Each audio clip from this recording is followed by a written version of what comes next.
Good morning. There I am. I forgot to add myself to the screen. Hey, good morning. Steve Weber here. Yeah, I've been broadcasting a week. I ended up taking off the entire week. I had a show scheduled for Tuesday, and Sarah Johnson had to cancel that show, so we'll reschedule her. And then I had I was going to do some monologues, and I just felt like it was a good opportunity to take a little bit of a break. But I am here today, and I've got a great guest. Sarah Sparks is going to join us. So that'll be coming up just in about 10 or 12 minutes from now. So anyway, welcome. I am Steve Weber. I'm the host of the American Gumption show, and what we do here is we interview ordinary individuals living extraordinary lives. And the reason why we like the ordinary, extraordinary contrast is because we believe everybody is a combination of both ordinary and extraordinary. And we also believe that those stories are really uplifting and positive, and we believe the world needs more uplifting and positivity. So that's what we're committed to doing here, and helping people awaken here at the American Gumption Show. And so once you awaken, we help the awakened to live their life with gumption. So that's what we're all about. Alrighty, so hey, welcome again. Today is Friday, July 30th. Today is show number 208. Oh, I didn't change the banner on that, so because I was planning to do some more shows, but that's okay. Today is show number 208, and it's a good show. Here's what's happening. Monday is the 1 year anniversary. Well, technically Tuesday is the 1 year anniversary of when the show started. And so 208 shows in 1 year, feeling good about that. Monday, Nikki Roscoe, who has been the most visited guest, or the guest who has visited the show the most times over the last year. She's going to be our guest, but she's going to interview me and talk to me about, some of the things that I've learned and experienced and how this whole last year went. So we had set that up and thought that would be fun to do. So that'll be Monday's show. And then next Friday, I have a guest scheduled, Hobie Hare. Hobie is a guy I met out in Missoula, Montana. I lived out there for 10 years. And Hobie takes people into the wilderness, into Yellowstone Park and other places, and he guides them and really helps people connect with Mother Gaia, Mother Earth, and helps people get reconnected with the earth. So we're going to have the conversation and next Friday and talk to him about that. And planning to do several shows next week, maybe not 5, but we'll just see how that works. So, alrighty. So, hey, today I've got a monologue, and this is inspired by our guest coming up, Sarah Sparks, who Sarah and I are going to talk about amplifying your inner wisdom. But I'm going to tell the story about how I've told this story before, but I never quite told it this way. A friend of mine in 2014, we were out to breakfast, and she said, "You stopped trusting your intuitive self. You stopped trusting your intuition." And that was like broke the log jam of a 30-year secret. So anyway, that's what the monologue is going to be. And I'm just going to jump right into that. So it was 1982, and I had been living in California for a little over a year, and I was working for a company for less than a year. And it was really a kind of an exciting time of my life. And it was really the first time in my life that I was really fully out on my own. I had lived with my parents after high school. I worked with my father for 4 years in a trade. And so, suddenly I was out in California living, and I was like kind of on my own. And I was using the skills that I had learned. And most of the skills that I learned were from my father. He was really my teacher. Both growing up, and then in my first professional career as a welder and as a craftsman in building things. And so I worked with him in a blue collar manufacturing job where we custom built things out of steel and stainless steel, out of metal, pressure vessels and tanks and welding and that sort of thing. So anyway, and I learned how to get things done by working with him. So, but now here's the thing. The backstory is that when I worked for him for those 4 years, I was very protected. And what I mean by that is that I was able to offer a lot of suggestions, and I would say, "Hey, Dad, let's do it this way. Let's do it this way," and he would 99 out of 100 times say, "Okay, let's try it." And the thing where I say I was protected was that sometimes the ideas weren't really very good, but he just allowed me to go ahead and do them. And so anyway, sometimes like if it wasn't such a good idea and I failed, I never got in trouble, but rather it was just like, okay, here's how we're going to fix it. And, it was never any condemnation about, me having done it and experimented. It was really more like, okay, nice try, but that didn't work.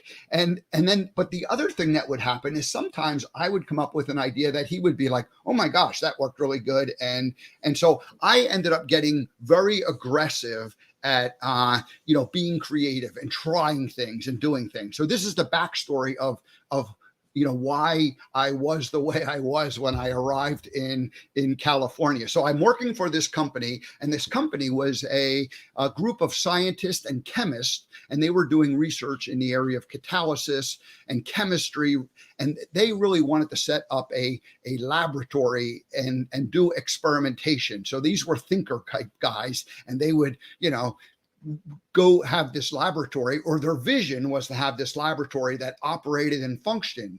And so I ended up working for them for 6 years and ended up building their laboratory and moved them to a new facility. But during that first year, I arrived and they had a whole bunch of boxes of stuff that they wanted, like 100 boxes. I don't know what it was, but it was a lot of boxes. And they were like, yeah, we need you to put this stuff together.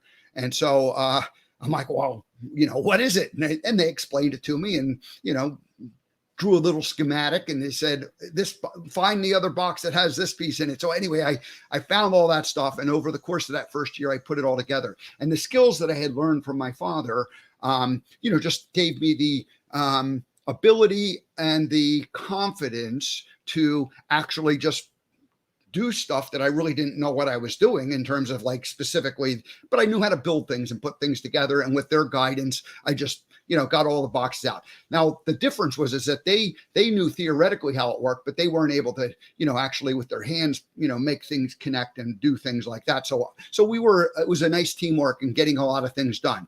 So as that first year's coming to an end, I get called into the office for, I guess it was kind of a formal interview or formal review, like a performance type review. And I'm thinking they're going to tell me I'm the greatest guy in the world, and I have been such a valuable part of their team. And, without my help, none of this stuff would have happened. And they actually said all those things. So they gave me quite a bit of praise.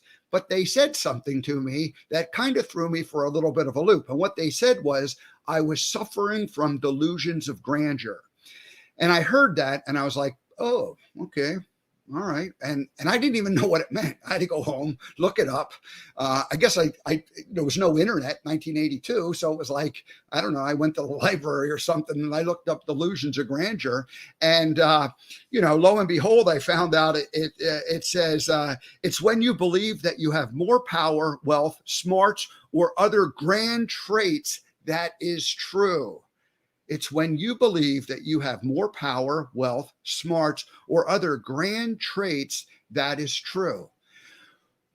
Ooh, wow, that was a smackdown. That wasn't so when that sunk in, I was shattered, and I came to the conclusion that since I had worked predominantly on my intuition and just following my instincts in that first year, that that was what the problem was. Now, this is not anything I ever talked about to anybody. This was all up here, and it was a story that I invented and told. And but what I decided is that I needed to be more analytical. And I, like I said, I had trusted my intuition up until that point, and I felt like my intuition had let me down. So from that day forward, I decided, not like I ever wrote it down, but like I planted it into my subconscious that I was going to cross all my T's and dot all my I's, and I was never going to make a mistake again like that, where I got so far out in front of myself that I would get told that I was suffering from delusions of grandeur. And so the result of that over the next over the next couple of years and really over the next couple of decades was that I became more cautious. I stopped being aggressive. I became uncertain of myself. I started overthinking things. I stopped being a risk taker.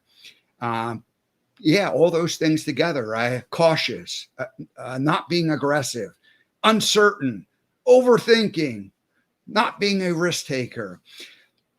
And it was all a secret. I didn't even realize at this point that this was actually going on. It was all happening in the subconscious mind on a subconscious level.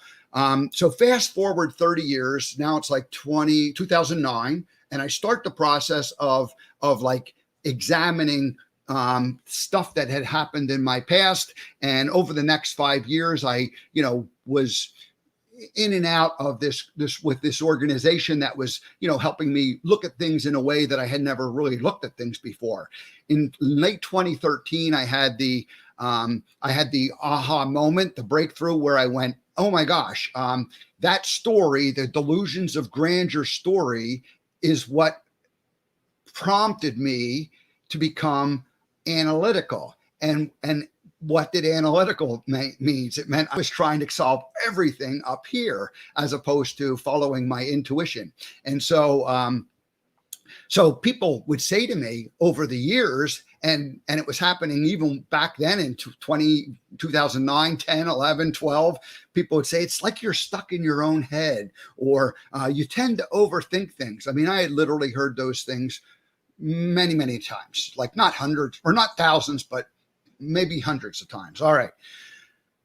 And so the more I heard those things, this is kind of funny. The more I heard those things, the more I tried to think of a solution. The more I heard that I was overthinking, I tried to think of a solution. So I was trying to solve the problem, with the same thing that created a bit of the problem. So anyway, after this delusions of grandeur story was like remembered and kind of brought back into focus, I started telling the story to people because I knew that it had been the secret. It was a 30-year secret. I had never talked about it to anybody when it happened. And so finally I'm like kind of telling the story, laughing a little bit about it. But really I'm healing or curing getting over it. So anyway, I was out at breakfast with a friend. It was a Sunday morning and we met for breakfast, and I said to her, I told her the whole delusions of grandeur story, and she blurted out, "You stop trusting your intuition." And that was the moment when like the story completely lost its power and like kind of was like more or less over once and for all. It's still like one of those things that I have to pay attention to, but it was no longer a secret. And that was the key. I had stopped trusting my intuition. And so here's the funny part. Here I am 7 or 8 years later, and I consider myself to be highly intuitive. And I've looked back on it and I realized I was always intuitive. I just stopped trusting, my intuition. And today I think of myself as, as very intuitive and actually very trusting of my intuition. And yet I still have that analytical mind, but, always aware or always trying to not let the analytical mind just take over. And then, in heated moments, sometimes you forget, right? You go back to that practice that you had. And so anyway, now the reason why I wanted to share that is because Sarah Sparks, I'm going to bring her onto the screen. We're going to talk about, I'm losing my place here. Sorry about that. We're going to talk about, just the fact that amplifying your inner wisdom. Sorry, Sarah, for amplifying so now I not only want to trust my intuition, I want to amplify it. Hi, Sarah. Hello. Thank you so much for sharing that story. That is, I think, the bravest thing that people can ever do is be open and honest with themselves about themselves. So thank you. Yeah, it was highly raw back then. And when I had that breakfast, and it was really the first time I was going through the story in the depth that I, went through. And this was a friend, a safe person. And she just said, "You stop trusting your intuition." And that was like I hadn't seen it that way up until that point. The moment she said it, I was like, Exactly. I have a good intuition, and yet I stopped trusting it because some silly man told me 30 years earlier that I was suffering from delusions of grandeur. And Mhm. what do we do to our kids? You know, we tell them they're suffering from delusions of grandeur, right? So I was like operating in this highly creative, energetic way and smack down. Mhm. And So, I find it so interesting when I was backstage listening to you and I was taking some notes, and I can relate because at the core, I feel like there's one core limiting belief that we all have, and Spirit's given me this question to help dive into it. I'm not going to share the question because it's kind of my secret sauce, but um I asked the question, and it drives down to the very core of the individual. And when I did that for myself, my limiting belief is acceptance. And so I always wanted to be accepted by others, but I believed that I couldn't be completely accepted. So when you were sharing the story, I was like, I wonder if Steve just wanted to be accepted by others. And then I also have had I've taken other people's opinion because that's really what the people who shared that you had delusions of grandeur, it was their opinion. It was from their point of view. And then we sometimes, as sensitive individuals, as those who are truly connected and tapped in, tuned in, turned on, we take things personal. And I feel like that's what, like, you just embodied their opinion and took it on as your own. And I have done that. Like, one of the first memories of me doing that, and this probably isn't the first, but was I was like 9ish, and we were getting out of the car to go to a movie, and across the street there was like teenagers, and they were just goofing around and stuff. And I have been 5'9" since I have been 10.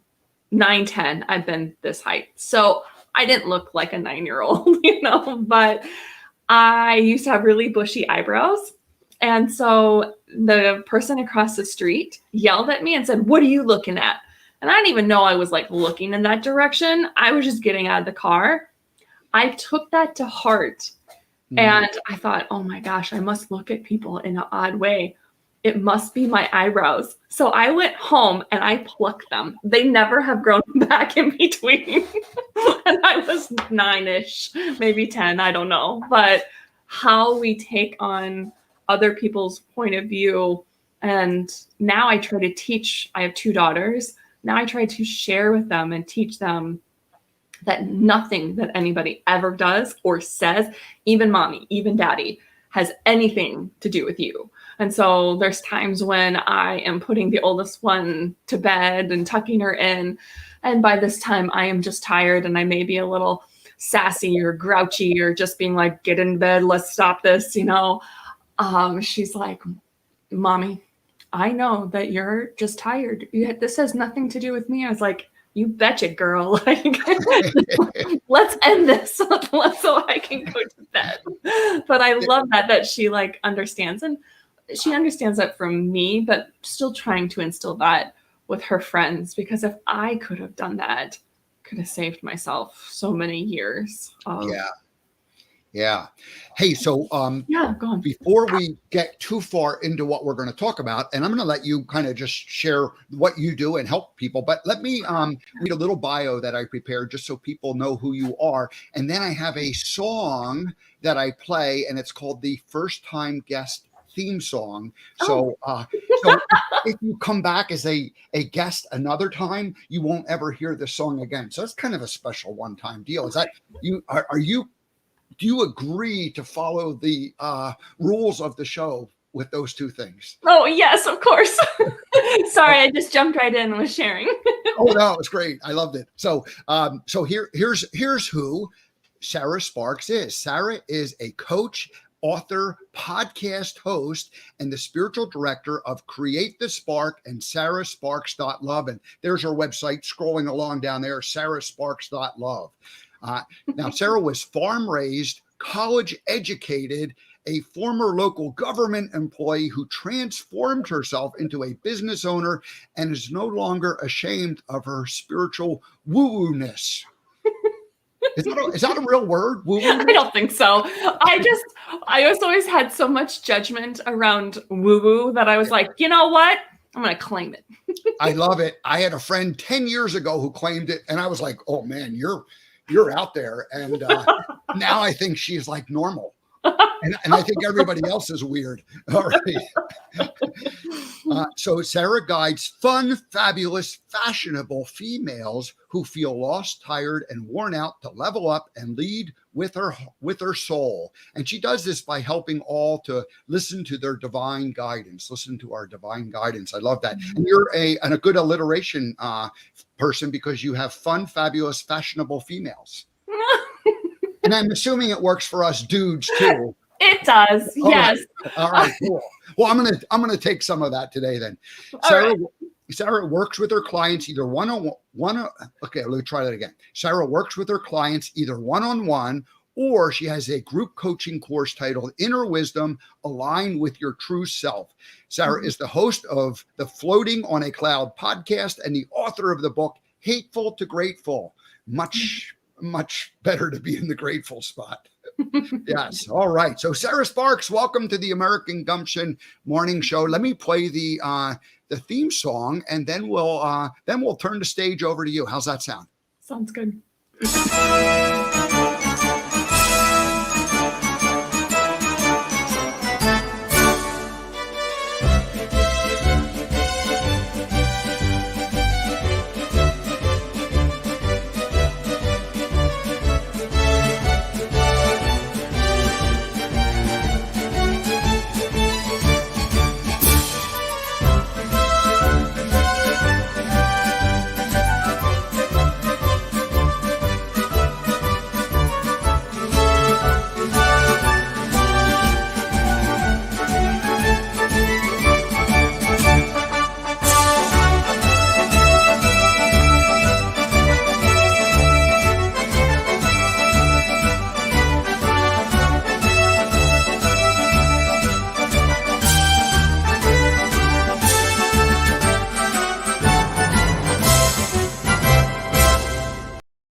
I love it. Have you ever had a marching band welcome you to a broadcast before, Sarah? I have not, but I love it. I was back here dancing. Have you ever been to a 4th of July parade and heard the school marching band play that song as they went down past you? Yeah. Yes, I love it. Or at least something like that. So, well, very good. Well, welcome. Yeah, so this is a fun conversation because I went through my own experience of like kind of figuring this out, and I did have guidance and I did have coaches and I did have help, but it took a long time. And I know somewhere on your website I read, or maybe I heard you say that this work isn't necessarily easy, but it can be fun. It can be highly productive. So it was, going through and like kind of looking backwards and trying to find the root causes of why we repeat the same kind of things over and over and over again. It's worth it doing it, but boy, it's not necessarily fun. Yeah, I have some current clients who are in the group program, and the first month that if I'm working with me at all, at any level, in any shape or form, one-on-one or group, we usually let go of any thoughts, feelings, and emotions, our old beliefs, create new. And that first month can be really challenging, especially many people who come to me have done a lot of work already. But the questions and my approach switch things around rather than it's all because Spirit just gave me like the most efficient, effective way to get to the core and to shift things around. So I'm grateful for how my life played out and how all the resources and questions that Spirit gave me, and they seem to all just fall into place, and yeah, it can be a difficult time. And especially when we have over 60,000 thoughts a day and we're trying to change those thoughts and try to be like, okay, Where are these thoughts coming from? Why am I thinking them? How can I change them? How are they impacting me? And some people have no desire to even go that route at all. I know that, I mean, my thoughts, changing things around, have healed all aspects of my body. When the more that I'm connected to my inner wisdom, the less depressed I became. I realized that there's a correlation between when I am connected to my inner wisdom and truly tapping in and listening, then I'm feeling all of those greater gratitude type emotions of happiness, joy, peace, clarity, appreciation, and so forth. But the further I got from my inner wisdom, my intuition, that divine guidance, whatever we want to share or connect with, the further away that I got to that connection, and I just kept saying, nah, I know better. Nah, nope, I got to do it this way. I'm going to overthink things. I'm going to overanalyze things. I got this. The further away I got from that, my core of who I really am, the sad, depressed, hopelessness, despair, all the things started creeping in.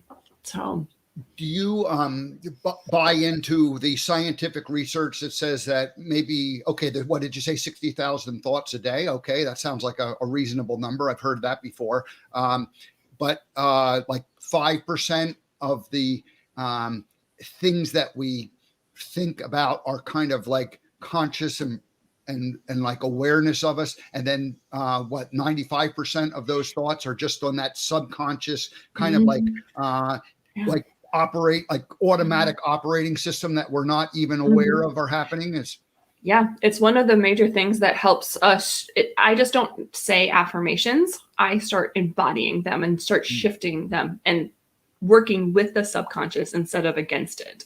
Many people don't do that when maybe some, I shouldn't say many, but those that come to me have never thought of it the way that I presented.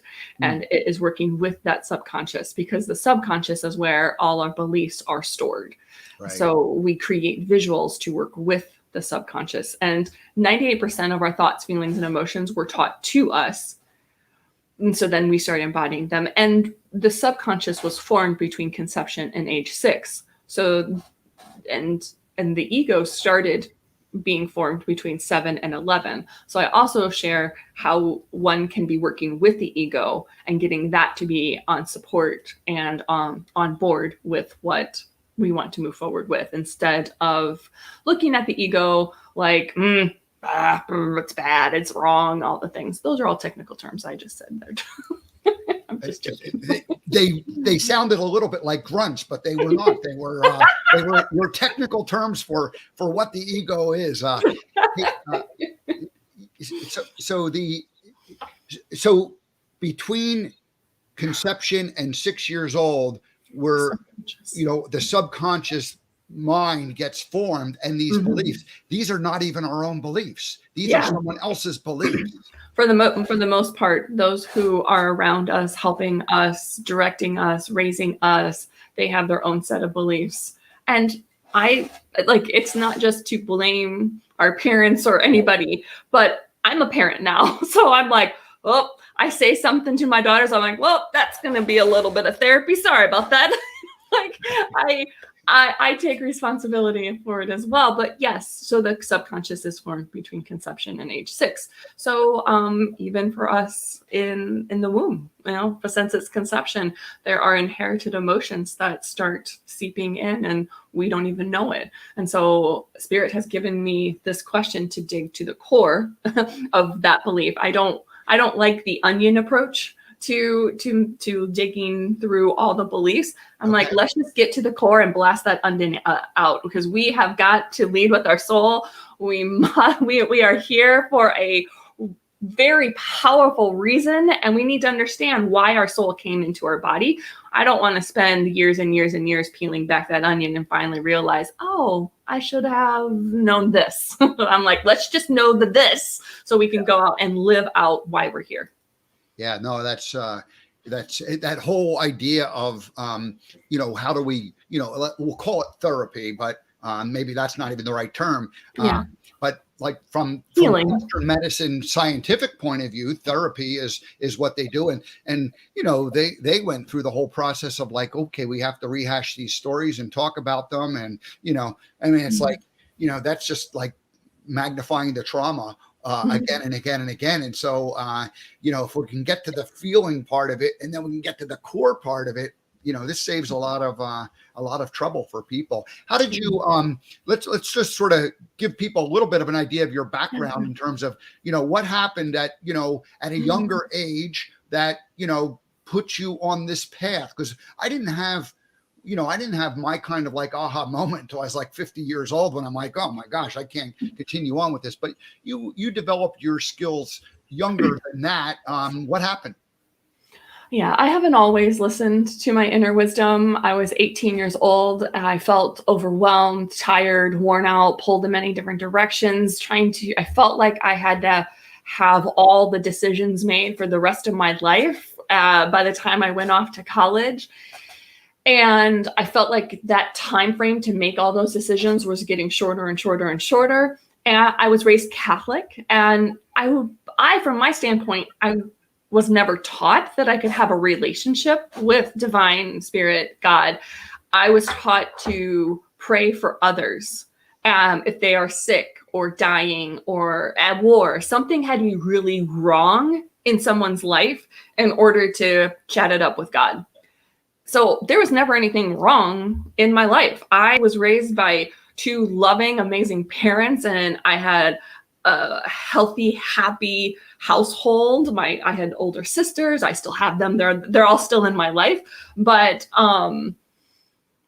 so there was nothing wrong. So I didn't know that I could turn to anything. And I felt like I had all the weight on my shoulders. So a lot of the times the people that are coming to me also have these emotions, just later in life. They've been carrying them for a long time. So one night I had enough of these swirling thoughts and not knowing the answer to everyone's questions. Like, what are you going to study in college? Where are you going to go to college? Are you going to be in the public sector or private sector? And honestly, at 18, I was like, what are you even talking about? And like studying in college, literally, I chose my HR major. I was looking at the board and I was like, I think I used my intuition, not even knowing. I just looked at the board and I was like, what feels right? Marketing? No. Finance? Ugh. Accounting? I don't know. Economics? That's interesting. Management? HR? Training, design, development? Yep. So, I'm like, so anyways, that's how I ended up choosing. But at the time I had no idea. So one night I just prayed. I just had enough. And I was like, all right, before I went to bed, I just laid there and I was like, God, I don't know if this will like get through or anything, but if you could just help me. Like very formal prayer. So people come to me now and are like, how do you pray? I'm like, literally just have a conversation. Just have a moment and have a conversation. And so I was like, God, if you could help me, if you could just give me an answer, give me direction, maybe in a dream or something, just share it with me. And that night, I had what I call the dream. I was walking along.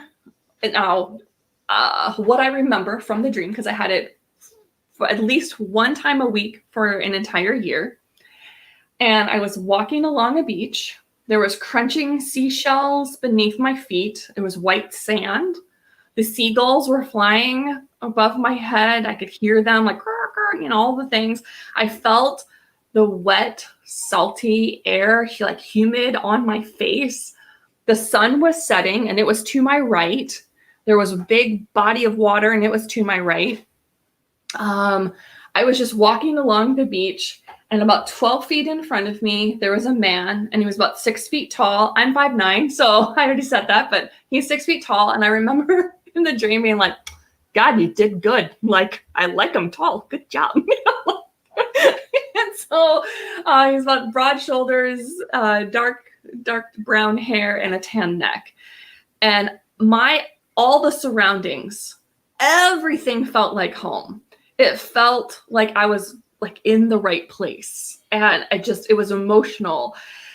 I felt like I was home. This place felt like home. This person that I never even saw the face of, this the other human above, like ahead of me, 12 feet, felt like home. I felt like home. Everything just felt like home. And then I woke up, and then it was the morning, and there it is. So I had the dream, like I said, at least once a week for an entire year. I would look at during like walking down the hallways and be like, is this the guy? Is this the guy? Is this the not on a beach, but I just became obsessed with it. I ended up meeting my ex-husband August 1st of 2000. I went off to school. I graduated in 2000. I'm going to be 40 this year, in case everybody wants to calculate. Thank you. Yes. Not that it matters, but in case everyone's like, la la la la la, got it. Okay, ding. Okay, so I met my ex-husband then. Fast forward, it's now like 9 years have gone by. And once I met my ex-husband, the dream stopped. And I just kept ignoring all the signs, all the nudges. I would receive an answer and I would question, like, is it really that easy? I just asked and I received. And then, like, was it really that simple? But the problem was that I didn't trust myself. I didn't trust the answer. I thought that life had to be hard and difficult, and I had to work really hard to achieve all the things. And so just asking and praying that it couldn't just simply be that easy. And so in response, the universe, God, source, creator, spirit said, your wish is my command. You want a harder life? So it is. And so 9 years went by. I planned my own death. I went to the wrong graduate school, turned that around, went to the right one. I married a man that I knew was not the man from the dream. He and I were great roommates, good friends. He would probably say that at that time I was the love of his life, all the things, but I just knew he wasn't. Like, I would go on vacation while holding his hand, and I would be looking at every other man and being like, is this the man from the dream? Is this the man from the dream? Is this the man from the dream? So although I would like turn off my intuition in everyday life, that dream just still held true. And towards the end of my marriage to the ex-husband, my good friend, my college roommate was like, Sarah, you are being quite mean, and insert some words here, and just not yourself. How about if we go on vacation? And so we went on vacation to St. Pete Beach, Florida. We were told to go to Mulligan's 3 different times. Finally, I was like, fine, let's just go. Like, I don't know what's up with this place, but let's just go. So we went. There was like, the band was leaving. The place looked like it was closing down. We just paid $8 cab ride to get there. I was like, what the heck? There was like us and then another group that was from Iowa. I'm originally from Iowa. They were from Iowa. So we talked about Rag Ride, which actually is a bike ride that rides from one side of the state to the other. And it's actually going on this week. But then the gal was talking to us about Rag Ride. And then this other group that had been partying all day was up at like another side. I had to go to the bathroom. I walked past this gentleman, ball cap, glasses, blue shirt, had some sort of writing on it, cargo shorts, flip-flops. So I say all that because like nothing about that's like, woo, stand out. You know, it was just like any other guy. Walked past and I was like, something inside me hopped. Like it was just like, whoo. Like a recognition, like a soul's recognition. I didn't understand it at that time, but I was like, oh, well, I got to go to the bathroom. So I just walked right past, again, ignoring all signs and all the things. And I came back. He walked over and he was like, so you don't smile much, do you? And I was like, I was shocked that a perfect stranger could see that and nobody else could see that or recognize that. Why didn't one of your friends tell you? I don't know. I don't. Yeah, I don't know. It's okay. I don't know. And I've thought that before, but I can't blame anybody. They're all living their own life, So anyway, so he says, you don't smile much, do you? And I was like, oh my gosh. I was also like taken back, but I was also defensive and a little pissy because I was like, you don't know me. Got a whole attitude going on with it. I smile like nobody's business. Just wait. But inside me, I hadn't smiled for like 6 months. Yeah. And so for him to like see that, I was like, oh my gosh. So he sat down, he offered to buy my friend a drink. And then he maybe 15 minutes later, he's like, do you guys want a rape-free drive back to your hotel? And I was like, okay, glasses, ball cap. And then he says this. I was like, this guy has to work in IT. Like, I can just feel it. He must work in IT. Oh my God. Like, he feels safe to me. Right. So I'm like, well, and I told my friend, I was like, it would save us an $8 cab ride back to the hotel. I mean, very logical, very safe choices that I was making here. No $8 cab fare, no risk of getting raped. I mean, let's just go for it, huh? What do we got to lose? I know, right?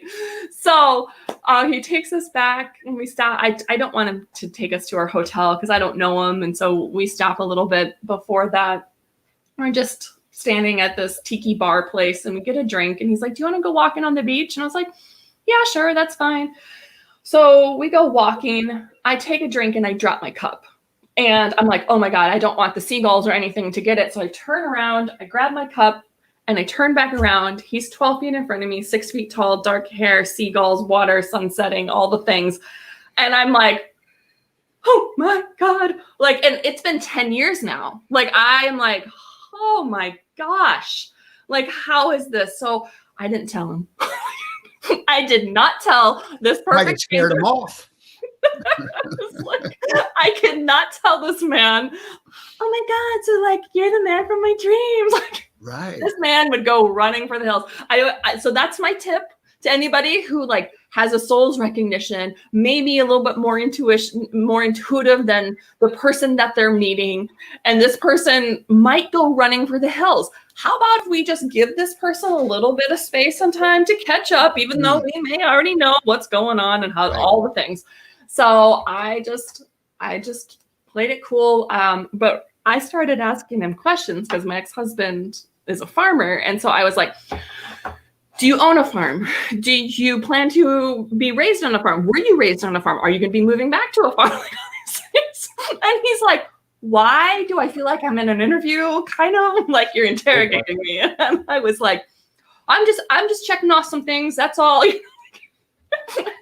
He's like, oh my goodness. So we talked till 4 o'clock in the morning. And I'm like, listen, like you're right about not smiling. I literally was planning my death a few months ago. I'm going through a divorce. Like there's nothing about me that's like, oh yeah, she's stellar. I was like, let me give me some space. And he's like, hey, I've already been there. I've already done that. You do you, I do me. We'll catch up whenever we're supposed to. I was like, do you ever got a business card? And he's like, yeah. So months later, we reconnect and we start seeing each other. And he's Mr. Craig Sparks, my husband. And wow. Yeah. Well, very good. So that is, it's following your intuition. It's also allowing. It's really that just your instinct is one thing, but allowing and not trying to force. Yeah. Is boy, that's an important lesson that we, if we can learn that makes things a little bit easier and more fun. Way more fun. When I teach people to amplify their inner wisdom, Spirit gave me 5 steps, and I'll give them to you. It's actually living it out and understanding them and letting go of all the stuff. So people can have the 5 steps. It's what you do with them. So it's allow. Number 1 is allow, ask, receive, trust, and act. So allow, ask, receive, trust, and act. Yeah. So first, and you can apply them to every aspect of your life. The first step is, and Spirit's like, you have to do them in order. And what I found was when Craig and I, even though we were soulmates and even though we met we found all the details to things. So we understand it, but we're still human and we sometimes still butt heads. And so there were years that we did not see eye to eye. And a lot of the times I was trying to row his boat. I was trying to lead his life and control his life because I saw something greater in him and more, just so amazing. And he wasn't seeing that within himself. So I was like, here, have this book, read listen to this podcast, have this thought, all these things. And he is like, to literally, we were rowing we were in kayaks, and I was literally trying to row his kayak for him to go down the right path. And he's like, literally, Sarah, you're literally rowing my boat right now. Will you stop? And I was like, yes. Like, I need to allow you to show up however you need to show up. I need to allow myself to show up, like not trying to control the outcome. And that can be applied to any relationship, whether it be relationship with divine, relationship with yourself, relationship with others. I'm at a kind of an interesting little moment in time in that, like, next week is kind of the 1-year anniversary of when I started this show, and the last couple of months I've been getting very clear signals that, all right, it's time to adjust course a little bit. It's time to sharpen the focus of what like year 2 looks like. Year 1's been lots of fun, but in many ways I just allowed and like just kind of went with the flow, and I had an original vision, but then it kind of evolved, and it maybe went in some directions that I wasn't necessarily expecting, but it was easy to go that way. And so then it was like kind of like well, wait a minute, do we want to, so anyway, the last, like it started in March, where there was like kind of one kind of big wake up. And then like just in about 6 weeks ago, there was another one where it was like, oh, maybe I should go this way. And so what I did just this week, I kind of I had an interview set up earlier in the week, and I didn't have interviews the other days. And I just ended up taking, I just didn't do a show all week because I thought, it's a chance to just step away from it a little bit. And so I did that, gave myself permission. It's okay. You don't have to just force it. Many days I forced it. And so anyway, what I did was I just asked the questions that I want answers to. And I thought, if I can just ask really good questions,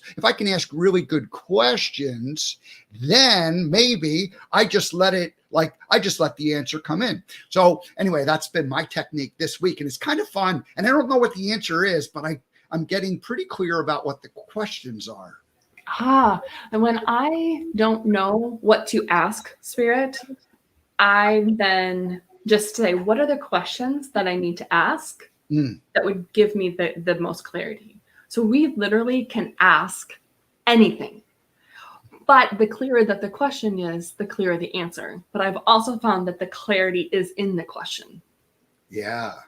So it's kind of an exciting time with all that's going on. And just stay curious.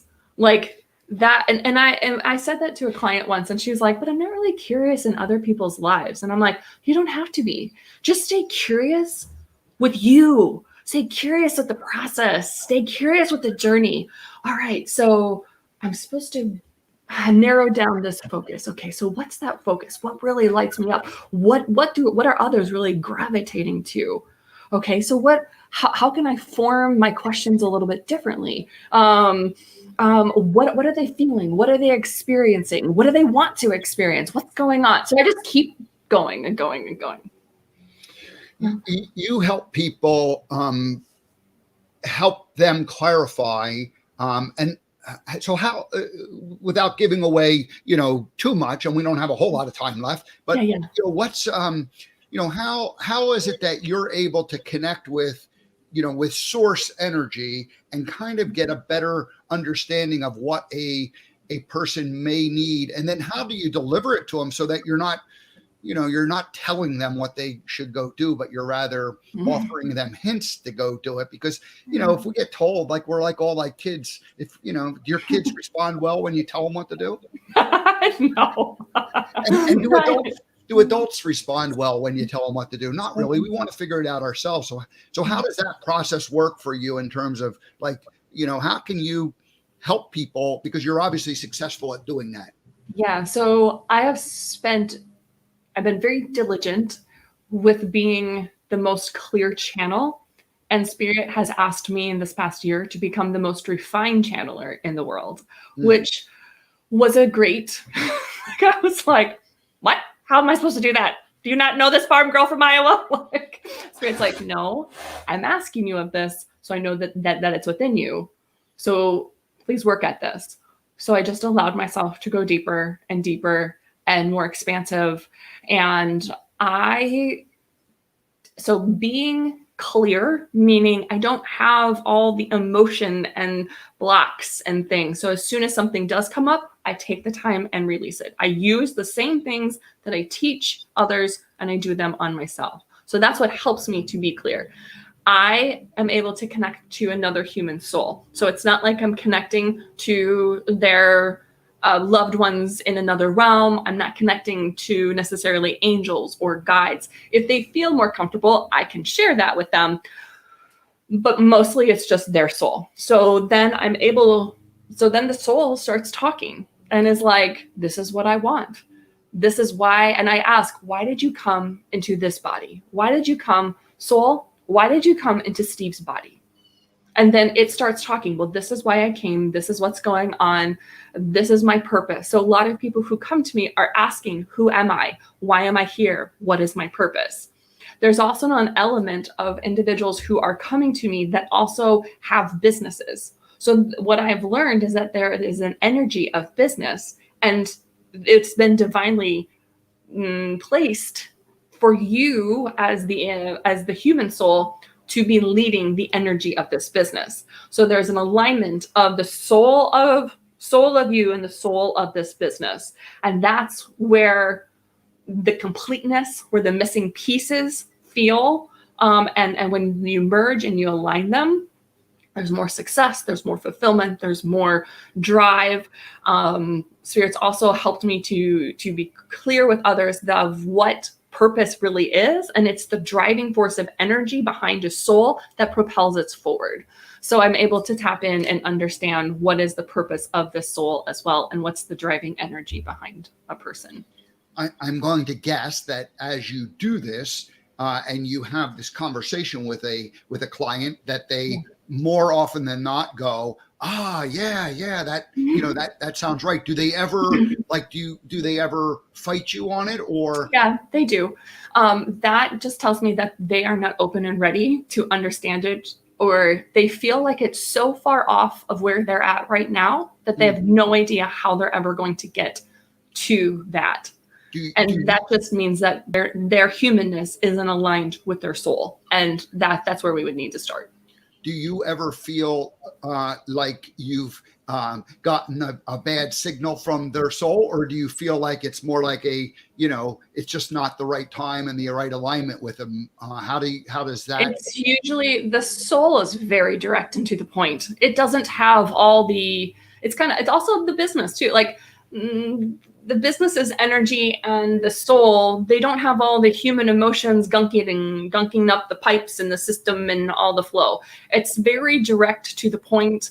Some souls are more gentle, some souls are more direct. It's usually also attached to the personality of the individual. But that energy is pretty strong and clear. And it's the human that has all the limitations and beliefs that are stopping it from truly living out its soul's calling, which is why they're questioning, who am I? Why am I here? What is my purpose? Because they feel like there's something more, and they know that there's meant for more. When I did my monologue, and my friend said that she said, you stop trusting your intuition. Yeah. She was able to see what I was not able to see. And yet the moment she said it, I could see it crystal clear. That is the beauty of what a coach, what a good guide can do for another person. In this case, it was just like a friend. And, she was somebody who I had known for a long time, and we both were on our own journey of discovery. And, so it was like, it was perfectly appropriate. But, to have someone like yourself be able to just go in and get right to that core instead of having to peel every single layer of the onion off, to get down there. I like that. So good job. Thank you. Yeah. I feel so blessed to be doing this work. It completely lights me up. To be able to channel and allow spirit to speak through me is my genius. So the course that you offer, and do you do this, like, I know you have a course going on now. Do you continually kind of bring new people in, or do you kind of start them, from, like one group and then another group? How does that work? Yep, I do one group at a time because they build trust, and it's very open, very honest. That's how I roll. That's who I am. Yep. And I feel like the more honest and open that you are with yourself, the more that you can get out of the work. So yes, quarterly. And the next course that is coming up will begin in October. I'll start promoting that in September and be having master classes on it in my group, Woman Up, Leading with Your Soul community. That's on Facebook. So, yep. And so people can go to your website now, sarahsparks.love, and they can, I'm sure they could send you a message and get a reminder of like when the next course starts, that sort of thing, and get connected with you and learn more. So I think that's great, that they're doing that. Thank you for mentioning that. Well, good. Well, I'm going to give you the last word. What else would you like to say to people? I want to say thank you for joining us today. This has been fun. Thank you for, the beauty of this for myself is that each time someone's coming on, I go to Spirit, the channel, and I go, what should I talk about in my monologue? And for whatever reason, a year ago, I said, I'm just going to do a monologue each show. It's just like the format. I had a bunch of stuff that I felt like I needed to talk about. And for the first 2 months, I talked about it, and I got to the end of the first 2 months. And then I was like, and one day I had a guest coming on. I don't exactly remember who it was, but I went, oh my gosh, I need to do a new monologue, for that person kind of, or, like just somehow connected. And then that became kind of the mode. So I am surprised, by what I say, and it always is. And today was great. Today was a great, obviously I was highly connected to share that story. So I really appreciate, and it was because of you. So thank you so much, Sarah. You're welcome. And then I'm going to give you the last word. Go ahead and share what you'd like to share with people. If there's any inkling, any feeling, any pull, any nudge to know that you are meant for more, follow it, figure it out. What does that mean for you? What does it feel like? What are you experiencing when you are stepping into you're meant for more? Wow. Beautiful.